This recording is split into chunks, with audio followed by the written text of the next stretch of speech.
Meu nome é Nelson e eu sou um engenheiro de computação que se apaixonou por redes no meio assim da graduação. Eu não queria e nunca pensei em trabalhar com isso, né? Na realidade, eu queria fazer navio, eu acho o máximo navio. Isso porque meu pai me pegava pelas mãos lá no Rio de Janeiro, né? Nos fins de semana para ir visitar aqueles navios grandes que chegavam no porto e abriam. E aquilo era fascinante, né? Você entrava dentro de um edifício e aí os de guerra tinham todas aquelas armas fantásticas que você via nos filmes, né? Nos desenhos e na nossa imaginação. Os mercantes eram diferentes também, mas tinham o seu charme, né? Então eu ficava imaginando como é que seria construir navios. E no fundo, a vida toda olhava para aquilo como, um dia eu vou ser construtor de navios. Na realidade, muito pouco eu fiz nessa área, além dos kits que eu de vez em quando montava, né, dos barcos que todo menino faz para colocar depois da chuva no rio ou nas poças d'água, mas nada de engenharia naval. O que surgiu na realidade muito forte veio de um primo que começou a me mandar umas revistas assim intrigantes, umas revistas que eu lembro que eu lia, mas não entendia. Eu devia estar acabando o ginásio naquela época, né? Gostava de matemática, mas a revista falava de algumas máquinas que faziam processamento de dados. Era uma revista ainda no início da indústria da computação no Brasil. Hoje eu vejo que era o início também da produção, de uma tentativa de uma indústria de produção de computadores no Brasil. E eles falavam de tudo que estava no entorno dessa grande ideia de você qualificar recursos humanos para a computação no Brasil. Na época era o processamento de dados, né? Então eu li aquilo e falava, nossa, eu não sei o que é isso aqui, o que está se discutindo, né? Mas parece ser muito interessante.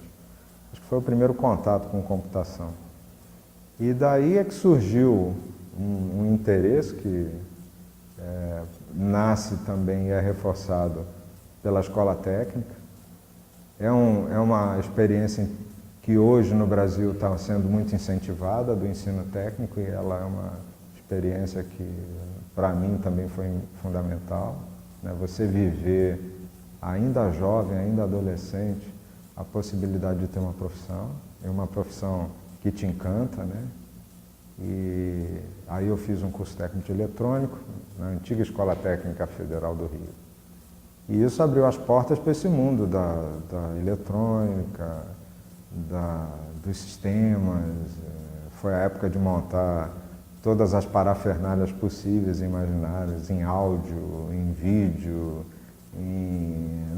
até para os amigos que faziam teatro. A gente fazia sonoplastia eletrônica, efeitos e tudo mais. Então foi uma escola de entender como é que se lidava com esse ambiente, de trabalhar um pouco com isso, né?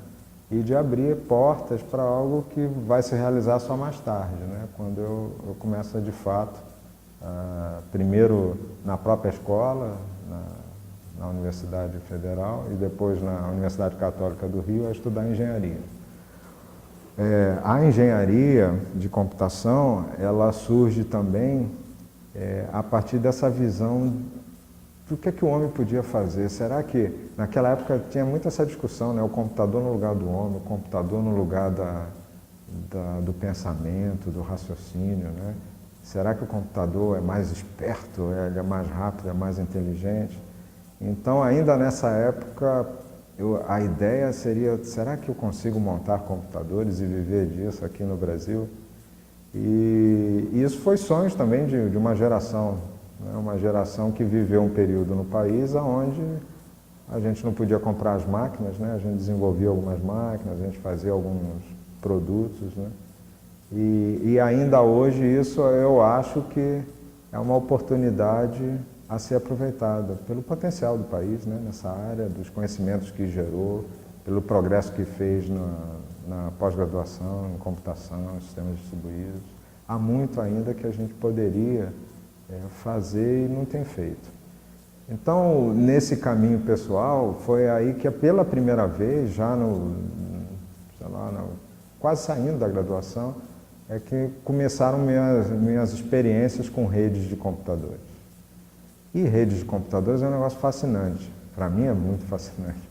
A música, e a música instrumental, e a música coral em grupo é um pouco uma rede, né?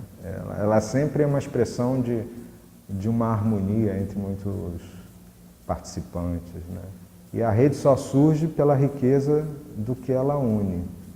Então tudo isso começava, era muito incipiente na época, né? Naquele momento o que é que existia de rede? Nada, praticamente nada. A computação no final dos anos 80 eram as grandes máquinas fechadas em aquários de vidro. Você viu o computador de longe e você usava o computador por, em geral, uma forma muito limitada de terminal, de interação. O computador era feio também, né? Ele não era gráfico, ele não era colorido, ele não era interativo, né? Ele era uma folha de papel de fósforo verde. Então você não podia fazer nada. Aquilo não era para quem fazia arte, ciências sociais, aquilo era para quem quiser fazer conta, talvez, e só muito tempo depois, um pouco os que começaram a fazer imagens gráficas, ainda limitadas a diagramas. Então era muito ruim, muito precário, né, o início da computação. E nessa época começaram a surgir as primeiras ideias de que, porque as tecnologias começaram a surgir, né, de se gerar infraestruturas de comunicação e colaboração através de redes. Bom, isso se deveu certamente à miniaturização, né, que se conseguiu com o avanço, né, das tecnologias de integração, os chips, né, surgiram os chips, surgiu a computação pessoal. A computação pessoal, eu lembro que ainda no final dos anos 80 era para poucos, né? Só os professores que tinham um computador pessoal conseguiam lá, estavam guardados lá nas suas salas, né? Não tinha os laboratórios, que dirá o que a gente tem hoje, cada um com seu dispositivo, ou cada um com os seus dispositivos, né? Os múltiplos dispositivos que cada um tem. Então você pensa numa época onde você tinha uma máquina para muitos, que era aquele computador no aquário. E aí a gente estava migrando para uma época onde tinha uma máquina para cada um. Era a computação pessoal, e hoje a gente tem uma pessoa cercada de máquinas. A gente tem máquinas no bolso, máquinas na roupa, máquinas por todos os lugares. Então essa evolução, ela foi surpreendente, e ela só foi possível, certamente porque se geraram esses circuitos integrados, né? Muita coisa melhorou na microeletrônica, nos materiais, novos materiais surgiram, foi possível fazer isso, mas fundamentalmente porque foi possível ligar tudo isso. Imagina se tivesse tudo desligado, imagina tudo desconectado, né? Então essa visão já estava lá no início, quando grupos de pesquisadores, de cientistas estavam trabalhando no software necessário para fazer isso, nos artefatos, né, que iam criar as redes. E foi mais ou menos por aí, no final dos anos 80, no início dos anos 90, né, que eu comecei a trabalhar com as redes. Primeiro no próprio campus da universidade, na PUC do Rio. Quer dizer, gerar uma infraestrutura junto com os colegas do Rio Data Center, que era o centro de computação, para fazer a rede da universidade ser uma rede moderna. Mais ou menos nessa época também, no final dos anos 80, algo que eu ainda não sabia, ia fazer parte importante da minha vida profissional, estava surgindo, que era uma rede brasileira para fazer conexão das universidades.